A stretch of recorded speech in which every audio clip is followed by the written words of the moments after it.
Hello, I am Elizabeth Sale, and I'm a partner in the Financial Services Group at Osler. My practice touches on all aspects of financial services regulation. Are you a payment service provider?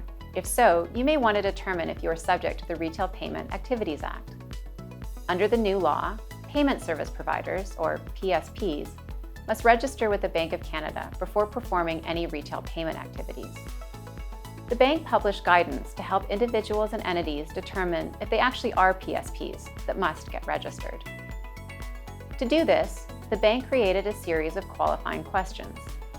If you answer yes to all of them, then you need to register as a PSP starting on November 1st, 2024.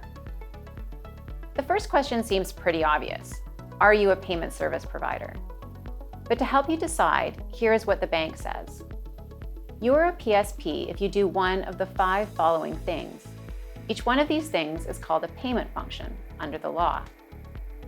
The first thing is if you provide or maintain an account that is held on behalf of at least one end user.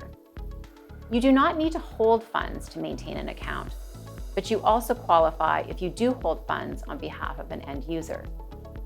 Or if you initiate an electronic transfer of funds, or EFT, at the request of an end user, if you authorize an EFT, or if you transmit, receive, or facilitate an instruction related to an EFT, you qualify as a PSP. You are also a PSP if you offer clearing or settlement services. The guidance sets out detailed information about each of the 5 payment functions and explains how the Bank of Canada interprets each one.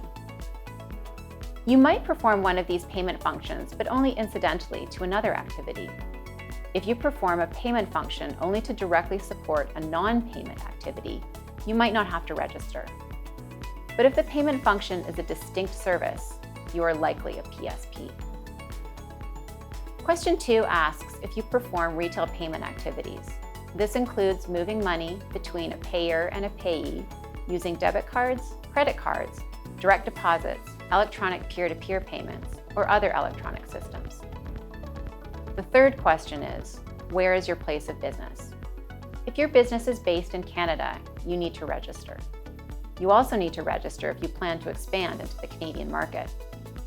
If your business is located outside of Canada, but you perform retail payment activities for an end user in Canada and direct these activities at individuals or entities in Canada, you may need to register.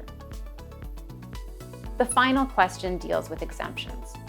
Are you a bank, an insurance company, or an agent of the provincial crown? If so, you're excluded. Some organizations, such as the Canadian Payments Association, are also excluded. Certain activities also qualify for exclusion.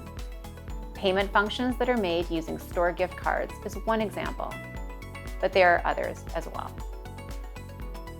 To find out more about how the Retail Payment Activities Act affects you and your business, please get in touch with us. And remember, if you are a PSP, registration opens on November 1st. If you need some assistance with that process, Osler would be happy to help.